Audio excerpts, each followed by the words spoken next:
Hey, thanks for tuning in to the Horror Debate. This is Jeff Rowdy Jake here, and with me is Michael Mandy. And this week we're going to be talking about Clive Barker's original first film, Hellraiser. And talk about a movie that's got a storied history behind it. I mean, this movie freaked out a ton of people. I guess I probably put this right underneath the next step down from The Exorcist as far as people flipping out over a movie. Wouldn't you agree? Well, Stephen King, they gave a little soundbite, a little review of that film, and the producers of this film and Clive Barker and his agents, they just grabbed that and ran with it. So here it is. This guy is directing his first movie, and already there's a quote by Stephen King on the poster. You know, I've seen The Future of Horror, and his name is Clive Barker. Yeah. That gave so much to push this film. Yep. And the image on the poster, Pinhead is only in the movie for about 10 minutes of screen time tops, and yet here he is on the poster, and it was such a graphic poster and very eye-catching, and made everyone just go, wow, what and is that's this? what made this movie, is, as I've said before, they had the strong villain, the strong lead villain,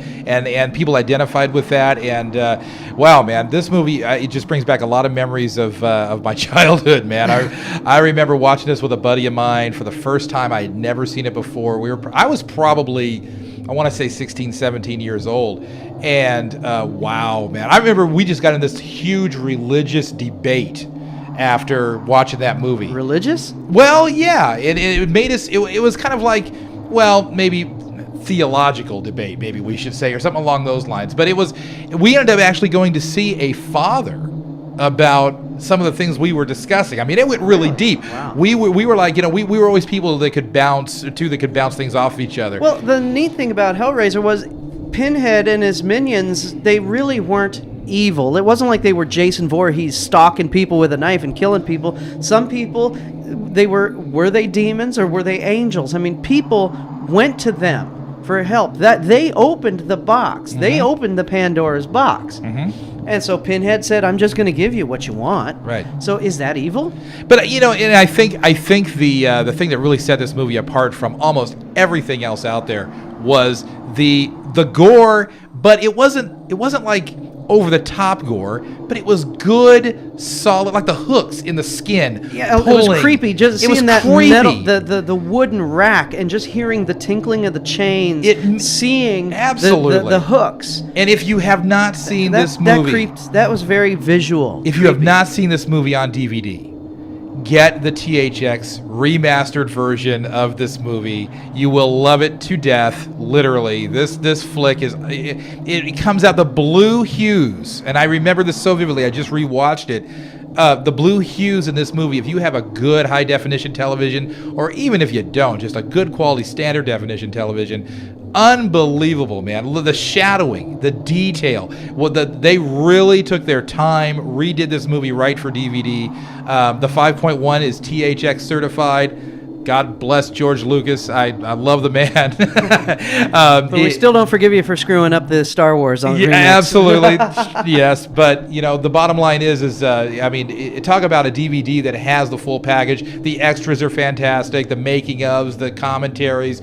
If you can track down the THX version of this, get it. The thing I liked about this film was it Part 2 and 3 started to go a little crazy. You're in Pinhead's world and people getting their skin flayed off, and then someone else wearing their skin, so you think they're someone else. And that was too over. This was more like almost a Frankenstein kind of film.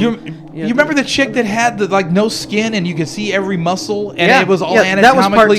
That was part 2. But it was all anatomically correct. I mean, it looked fantastic. Yeah. Part 1, it was Frank. Yeah, right. So part 1, the basic plot of this film is, a woman is in an unhappy marriage with her husband, and she goes into the room where her husband's brother, her lover, was murdered by Pinhead and those guys, so his spirit or whatever was still in the mattress that he bled all over and he died on. And so when the brother cuts his hand and bleeds on the mattress, it starts the brother to come back to life again, little by little. And of course, he needs to feed to get back to normal. Right. I thought it was a great, creepy film, especially when he became the brother, but you could tell that, he was still bleeding. The skin wasn't quite fitting him just right. It was, I don't want to say down to earth. I mean, the second one, you're in Pinhead's world. This one, you're in an old house. Yeah.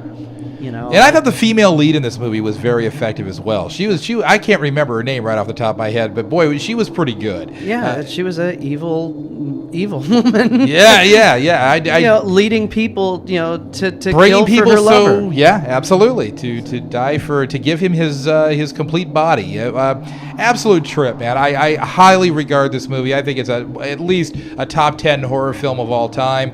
Clive Barker, in my opinion, can go a little weird on you. It gets very weird sometimes. His books don't make any sense to me half the time. I've tried, but honestly, the original Hellraiser, and we all know that these type of things go wonky in like the 7th, 8th, 9th movie. But you take number 1 and even number 2, those are classics, and they're top 10 horror flicks of all time. Definitely. Part 1, I saw an advanced preview of that over at USC in 1986, 87, and Clive Barker was there signing autographs and signing his little books and everything. And it was just a really interesting experience seeing, because you knew this was the next generation of horror. They never really had gore and the visuals, like we were saying about the chains clanking and the hooks and everything. Before it was just, Freddy's running after you with a knife, or Jason with a machete. Which again, I mean, you're talking about the sound, and again, I can't overstate this enough. I believe the very first release of Hellraiser on DVD was in 2.0 surround sound, which means it's matrixed in the rear. It's not discrete channels. Now, they did release a THX version. Major difference, folks. Get the THX version if you have a 5.1 system or not. All the sound effects are just 10 times clearer and better in that version. Yeah, definitely. Hellraiser, good film. Check it out. Absolutely. I'm Michael Mandy. He's Rowdy, Jeff Keir, and we'll talk to you next time at the Horror Debate.